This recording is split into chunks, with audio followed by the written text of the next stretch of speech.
ariko njyewe hari ikintu kijya kimbabaza pe, kandi gihora kimbabaza kandi cyane kikambabaza kumva kiranshimye. Ni gute abantu bifata, umuntu akifata, umusore akavuga ari ku bantu b'abakobwa twarabuze pe, ubuse ngo abagore tuzababuze, ariko ubundi mwababuriye barabeshya, ntabwo babuze, ahubwo icyo mwabuze, icyo mutazi ni aho mubashakira. Urifatira umusore ugiye ku kibuga cy'umupira, ugiye ngo ndaza kuhabona umukobwa mwiza, ugiye ku isantere nimugoroba urahabona umukobwa mwiza, ugiye mu bintu bidafite gahunda urahabona ku muhanda bakuguhe umukobwa.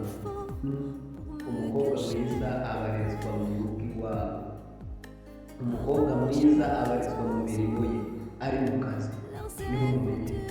Ubundi ndababwiye, ukifata mu gihe uri umukobwa mwiza wo mu rusengero, muri korali, wo mu masengesho, mu cyumba ngo wicaye arababeshya.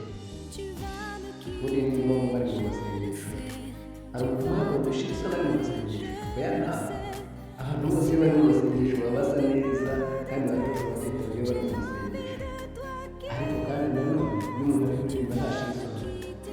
Ariko mujye mubakurikirana basohotse mu rusengero, ubundi nimumenye umuntu w'umukristo, n'umenye umugore aritonda cyangwa umukobwa aritonda, niyo imfura agira imico cyangwa ntayigira. Naho mu rusengero n'ahandi hatandukanye usanga abantu bafite n'urugo, niho muzasanga abakobwa beza barezwe mu kinyabupfura, mu kazi, niho ngaho